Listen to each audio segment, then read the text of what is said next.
What's up, everybody? Thank you guys so much for joining us with the Skimchat. My name is Bryan Russak. I'm in one of my favorite places in the entire world, in South Laguna Beach, with one of my favorite people in the entire world, who just so happens to be one of the top names in skimboarding today, Mr. Blair Conklin. Blair! Thanks for having me, Thank you for Russak. joining us, my man. Appreciate it. Appreciate it. Where are we right now? We are at my parents' house in South Laguna, right above Tortuava Beach. Tortuava Beach. Yeah. What does Tortuava mean to you as far as growing up here? Something super special to you as far as this home, this beach. What does Tortuava mean to you? Yeah, I think it's so a little bit of background on it. I moved here when I was 1, and I actually was born in Marin. So a lot of people You were in this house since you were 1. Since I was 1, yeah, and I think I would have had a complete different life trajectory if I were still up in the Bay Area, but moving here basically meant that, it's the sole reason I got into skimboarding, and watching guys like Bill skim across torts when I wake up in the morning was something that definitely opened my eye and got me interested in it. So I definitely have the family to thank for this move down here, and it's all thanks to my grandfather, who basically offered for my family to come live with him, and that's the reason I ended up here, and the reason I ended up a skimboarder and a shore break enthusiast.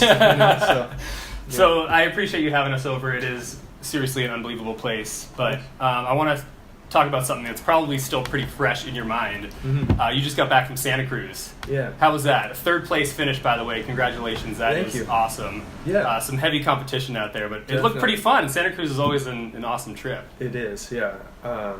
I thought it was probably the best organized Santa Cruz contest there's been. Ben did a really awesome job with it this year. Had a lot of help, and Shout out to Ben. Yeah, Ben K, owner of Tack Apparel. Good solid dude. But he did a super awesome job with running it. Had a lot of extra help, and the turnout for the pro division was pretty surprising. I thought that there was more so than last year's. There was definitely a lot better skimboarders, I think. So you were beat out by Sammy and Lucas. You got it. Yeah. I didn't even skim a heat with Sammy, but I skimmed 2 heats with Lucas. So you weren't one-on-one with Sammy? Not one-on-one with Sammy. You had a contest with Lucas, heat with Lucas, though? Yeah, Lucas was on a rampage. Tell me about that kid from Brazil and what he's doing right now. Yeah, he is pretty much just a competitive machine. Kid will land any tech trick he thinks of, and do it on command. I can tell you, he just from the footage, I mean, he can land anything going fast, For going sure. slow. Yeah. I mean, his tech game was unbelievable. Yeah, Santa Cruz definitely had some favorable conditions. Of I course. think growing up in Rio and having your home break be Ipanema, it's kind of close to the Seems beach. similar, yeah. Yeah, close to the beach, maybe 2 to 3 foot, little wrap, shore break, and that's exactly what Santa Cruz was, and it was just his time to shine. It looked like, I mean, I didn't get to make it to Santa Cruz this year, but it looked like overall the conditions for Santa Cruz, both days looked, I mean, I guess it was the 1-day contest, it looked pretty good. Yeah, I think we lucked out for as far as it goes. Because Santa Cruz gets iffy with the Yeah, it wind does. and the tide, For sure. especially with that beach. It's Seabright holding it instead of 26 like the past years. Exactly. I think Seabright's almost more consistently good. I think it's more consistent too. Good call. And wind-wise, we really lucked out. That stayed glassy almost all day, and had a moment where it was actually offshore, and conditions were sick for about 40 minutes, and then turned onshore immediately. But it had its moments of being really fun. So we all saw the footage of you on this retro fish that Exile's putting out now. Yeah. Tell me about this board you got behind you and how it feels under your feet and kind of what they're doing to market it and get it out there. Yeah, for sure. So, this is a new shape that I designed with Exile. And so you had a hand in shaping this. Yeah, this was my first time making my own shape of a skimboard, and it kind of stemmed from Rob Machado's surfboard. I believe he calls it. Yeah, it's one of his pro model fish shapes that he has with Firewire, I think. And Hank made just a shape out of basically copying that shape, the same template.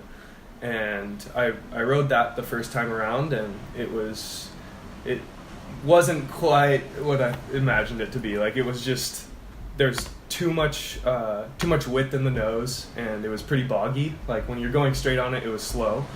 And it's because it's a surfboard shape. You know, you can have a little bit more width in the surfboard than you can a skimboard. But so I adjusted that, brought in the nose a little bit, just made it feel like it was faster when you're going straight, and gave it a little bit more, like, I guess a little bit more maneuverability than the original shape had. So is this the final product? This is the final product. Yeah. How many prototypes did it take for you to get to this? Oh, it took a couple. It's definitely taken about half a year to, like, finally come to something that. What about I'm the happy skim with. fin? Yeah, so there's another shape that we're working on with that. It's the idea is that it would be more of a surfboard style. Like, you wouldn't be skimming on this type of board, but it's a skimboard surfboard hybrid, but you're going to be strictly paddling it, and that's also a fish shape. So got it. It's another shape that I've been working on with them for a little while, and it's going to be out and about soon. So you've been surfing obviously a lot.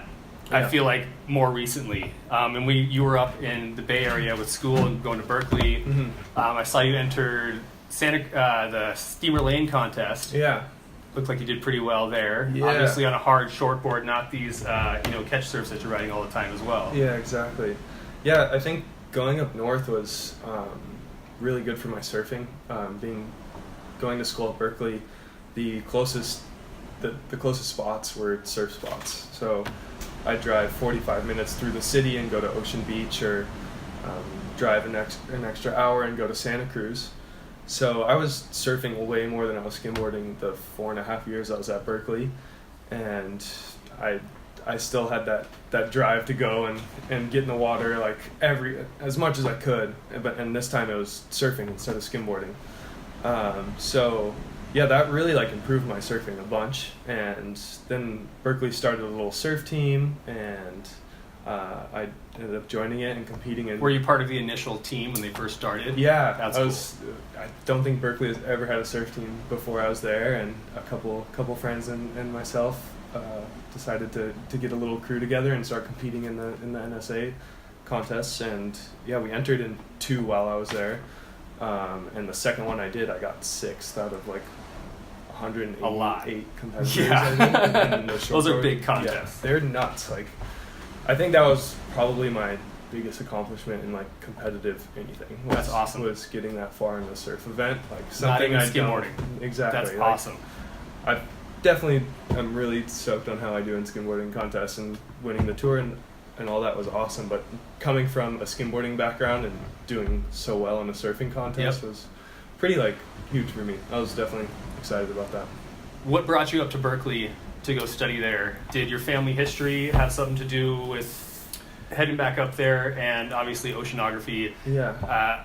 I got some insight into some of your trips during your school studies, and it looked amazing. Oceanography seemed to be perfect major for you. But what made you decide to go to Berkeley and study oceanography in the first place? Yeah, so I actually studied environmental science. Environmental science, yeah. Sorry. But there was kind of a marine aspect to that, so towards the end of my career, I started studying marine science, and specifically, like, teaching science communication. But environmental science was my thing. And the reason I ended up going to Berkeley was because it was kind of weird why I even applied to there. It's like super last minute decision. I had my dad's mom moved up there, so my grandmother moved about 15 minutes away from Berkeley, and we went and visited them right as they moved in. Went and looked around at the campus, and thought it was a pretty good suit for me, other than how far away it was from the ocean, and decided I'd just apply. Like, hey, my grandmother's down the street, maybe I can go over there, eat some good food, do a wash, and you got in, you're like, now I have a decision to make. Yeah, exactly. And when I got in, I really didn't have a decision to make, because it was by far the best school I got into. Like, got it.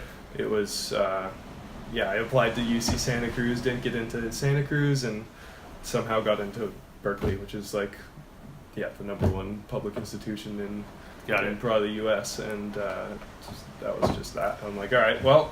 So did you get kind of a different vibe from NorCal skim scene and SoCal skim scene? Yeah. What was the difference in, obviously different spots, but Yeah. the people that are up there, and how does it kind of compare to down here where you kind of grew up and spend most of your time? Yeah, I think there's more similarities than there are differences. Like, it's a very tight-knit group of people that are doing it up there as there is here. Mm-hmm. So it's a really like welcoming group. You show up and meet the 10 or 15 skimboarders that are consistently. And that's the skimboarding great there. thing about skimming too. You show up and someone has a skimboard, and you almost have to introduce yourself and say, hey, where are you from? What are you doing here? And let's get a good sesh together. Yeah. And just share knowledge about whatever the sand and not a lot of hostility these days on the skim beaches. No. It's a pretty friendly sport, especially up north when there's like three people who skim, and you're just like trying to find someone to skim. And Santa Cruz is like the most Irie spot on the planet too. Everyone's just cruising, super chill. Exactly. So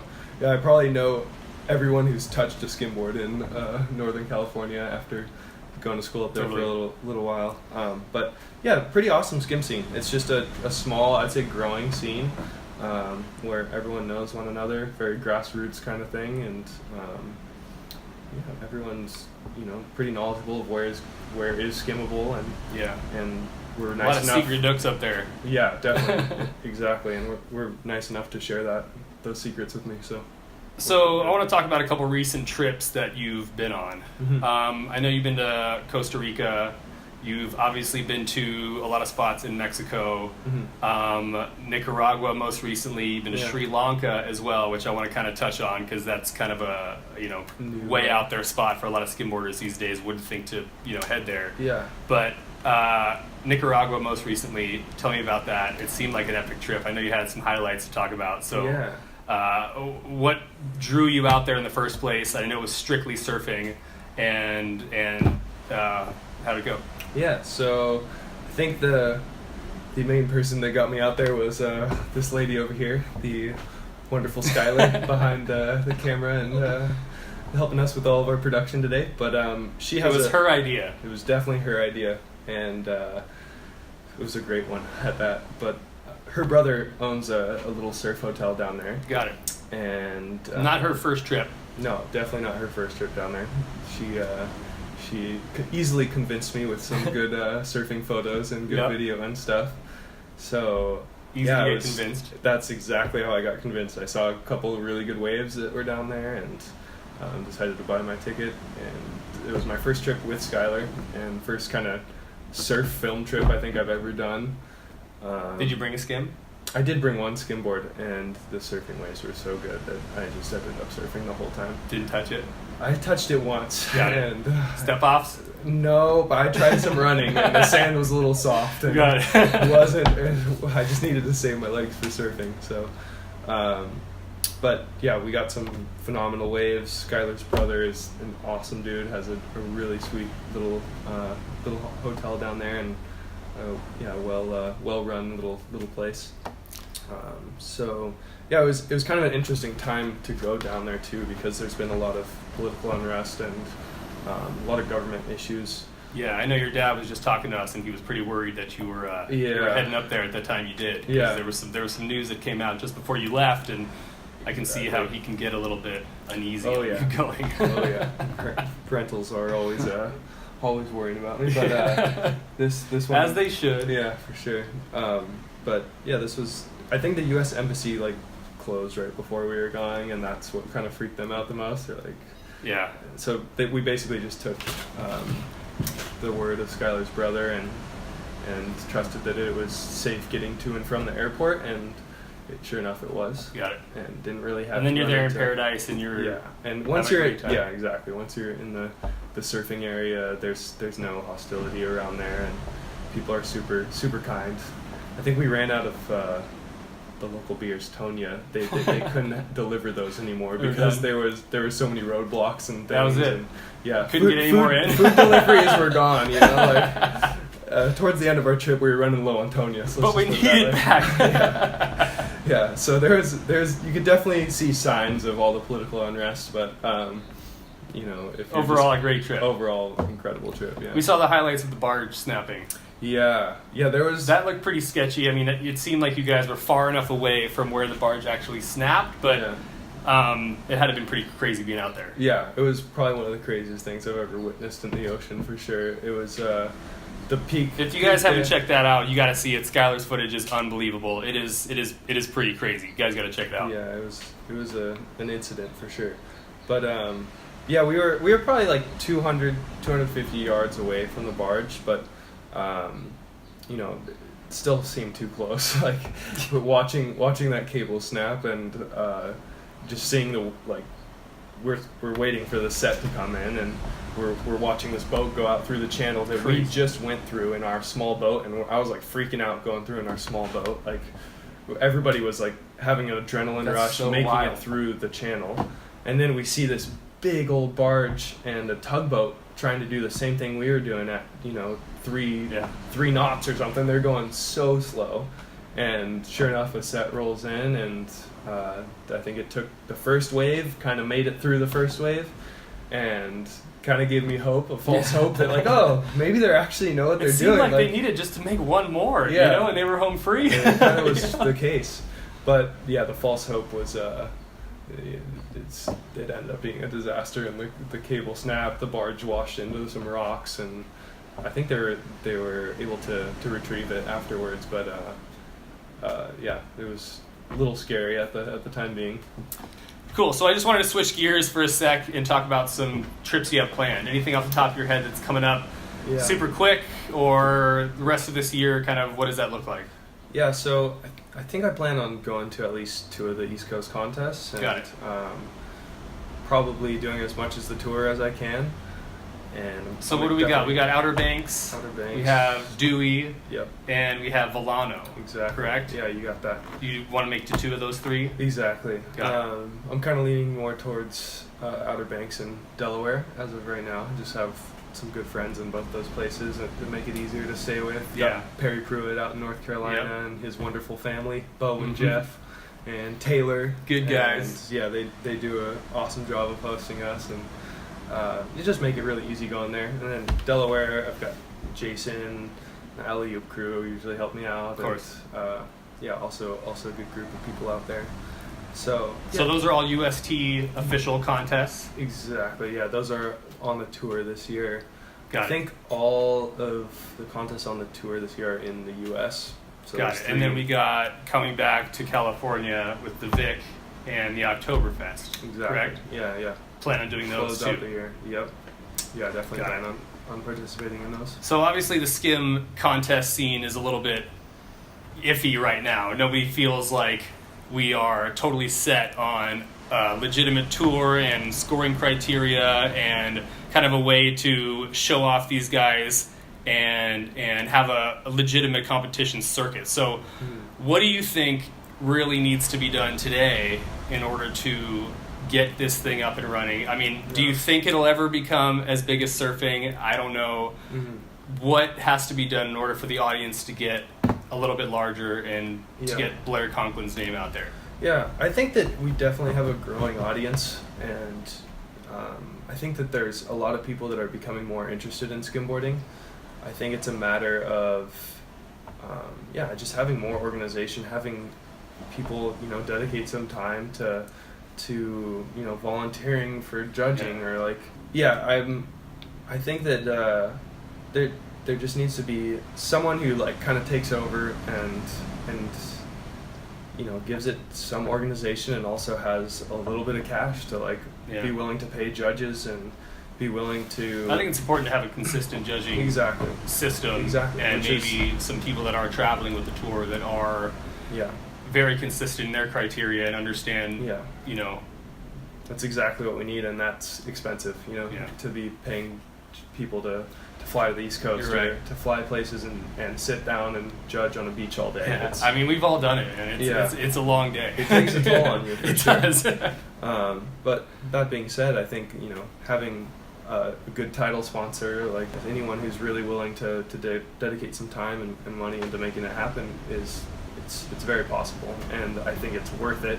Seeing how many people are becoming interested in it, how many kids are just down on the beach on a day-to-day basis with skimboards. Yeah, caught the bug just like we all have. Exactly. So I think another thing I would really like to see out of the tour is for it to become more international. I think that it's really been a U.S. based tour, and it's kind of barred a lot of international skimboarders from participating. So I think it's super important to at least have a couple international stops where skimboarding's growing and where there's good athletes, like places like Brazil or Europe. There's just a lot of. So I think it's safe to say that the tour the way it is right now is not going to be the way it is forever. No. And we feel like there should be some improvements, and overall, we're headed to a better place. Yeah. But I know I want to switch gears a little bit. I know we all follow you on Instagram, social media, and you have a hell of a fan base. I noticed that you've been having some fun with the drones. Oh yeah. What is up with your drone love? Where did that come from, and what's the learning curve like? Yeah. So basically stemmed from my buddy Ian Hayes. He has a pretty awesome Instagram account of just all of the drone footage he has of filming surfers and skimboarders around California. Yeah, it's super cool. But he's just a super talented kid when it comes to flying those things, and he's not afraid to get close, and he's not afraid to get below the wave, and there's really no one else doing what he does in skimboarding or in surfing around here. He just is well practiced. Like, he's lost a bunch of drones doing it, and he knows how to get himself in sticky situations, but still come out with a functional drone and incredible footage. I think it offers a really unique perspective into starting from the beach, catching a sider, then bouncing off a connection, and then bringing it back to the sand. It's having that aerial perspective is it showcases our sport better, I think, because you can see how close you are to the beach. He's doing great things. Yeah, so pretty excited about how that's been looking, and I think a lot of other people are pretty hyped on it too. Got it. Hopefully some more of that in the future. Gotta keep that kid supplied with his drones, that's for sure. But yeah, he's a pleasure to work with. So I appreciate you having us. I mean, I don't want to take up too much of your time. I know your parents are coming home with dinner pretty soon. Yeah, so hopefully some pizza for us too. We put in an order for Z Pizza. Yeah. Oh, I forgot to check on him with that. Uh-oh. Might have to give him the order right now. No. I want to leave you with this. Yeah. What kind of tricks are you working on these days? What is in your repertoire that you're kind of on the edge, that you feel like you're right there, and whether it's an air, whether it's getting deeper in the barrel, whether it's tech tricks? Yeah. What are you working on right now? Yeah, I think as far as tech goes, I think there's a lot of room for improvement within skimboarding. I've been seeing a couple crazy videos coming from the Philippines of kids doing varial flips and flip tricks on the way out to waves, hitting waves and then riding them back into the sand. And that's pretty eye-opening to me. Mm-hmm. I've definitely messed around with that a little bit, and I think end goal would be to land a flip trick, re-entry, and ride away from it, kind of more skate style than surf style. We'll see it. But I think it'll happen eventually. Yeah. I know you're gonna do it. I think it'll happen. But as far as tech, I'd like to see some more flip tricks going on in skimboarding. It's always been kind of this weird combination of skateboarding and surfing. And I think for people to start landing flip tricks would make it pretty eye-opening to skateboarding as well. And then also wave riding. I think that skimboarding is never really appreciated by surfing, because it's always appreciated by surfers, I should say, because it's such a short ride, or such a it's 10-second ride is a long ride in skimboarding, and doing one turn is kind of all we have. Yeah. But I think riding waves for longer, getting deep barrels on a skimboard is what the best skimboarders can do these days, and it looks more surfy. And I think that's why skimboarding is also becoming more recognized, is because surfers are having an appreciation for what we're doing on these small little boards that are featherweights and super thin. Like, they're watching us ride incredible waves close to the beach and do it like we're surfing. Got it.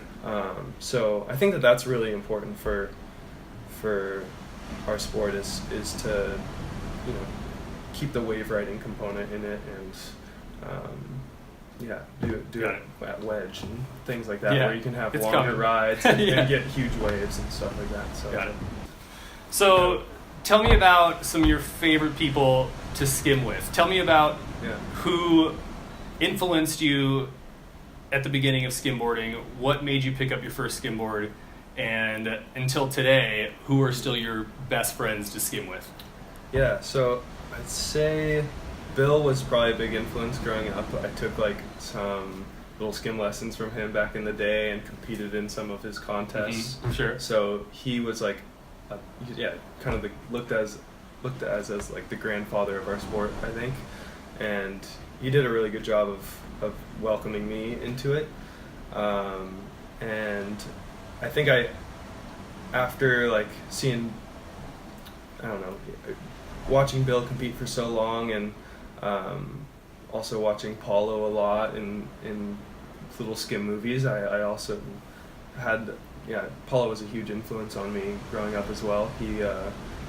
I think his parts in movies were like the coolest because he was so stylish and kind of just made it look super effortless. Paulo is so stylish. Yeah, Paulo's pretty much still like my biggest influence in skimboarding, I'd say, and I still work with him and help him out with skim camps and love to see his kids at the beach and all that. So definitely a huge influence on me. And I think as far as like people who push me that are like my age and my skill level, not saying Paulo is definitely still at my skill level, but like John Weber is an incredible skimboarder. Lucas Fink obviously definitely pushes me as a competitive skimboarder. And there's some Brazilian guys, Renato, Leandro, that are just mind-blowing when you watch them ride the... Guys that don't make their way out here very often. Exactly, yeah. And Buyo from Mexico, like, all those guys, you go to their break and you skim with them at Cabo or Sinunga, and you're dumbfounded. You're just like, damn, how are they doing what they're doing? And then it kind of... They teach you, basically. Like, you watch them and you're like, all right, well, here's what I need to do. And going into it, there's no way I would be able to like skim those places as well as they do unless I watch them, you know. So those guys definitely push me when I go to Sinunga or Cabo. When you show up to the beach and you see a couple guys skimming, who do you get excited about that's on the beach already and you just can't wait to get on there and join them? I'd probably say, guys like John Weber. Around here, it's like, if I see Weber out, I know that you're it's gonna have fun. Gonna go have fun. And then other people that I really enjoy skimming with are like Frankie or like Steve. Like they're not so much like the pushing me. Yeah, exactly. They're Yeah. just kind of the loose cannons. The wild cards. Exactly, the wild cards that definitely provide some good laughs and that's a what good it's all time about. at the beach. And you know, sometimes that's all you need when you go to the beach. You're not trying to like go shred till you're dead. You're just trying to go and have a good time, you know. And I think Frankie O and Steve definitely provide some good comedic relief when you're down there. So yeah, those guys are pretty rad. Last question: What makes a good session to you? A good skimboard session overall? Okay. I would say it's a combination of the people you're skimming with and the conditions. I think that if everyone's getting really fun waves and your energy's kind of bouncing off one another and you're kind of trying to push each other or one up one another, and that's to me what makes a really fun skimboarding session, is when everyone's having a good time and you know, maybe you just get a special moment where it's just you and a couple friends and you're all just feeding off of one another's energy kind of. Those I think are like the best sessions for sure. Well, Blair, appreciate you having us. Yeah. It was my pleasure, man. Yeah. Thanks for the time.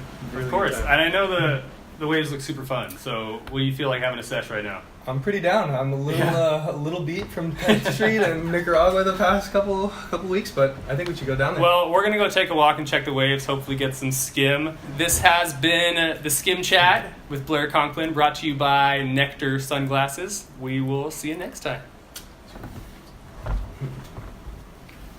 Did it work? I think it worked. Perfect. Cool. Hey, thank you so much, Yeah, Blair. of course, man. Sorry. That was rad.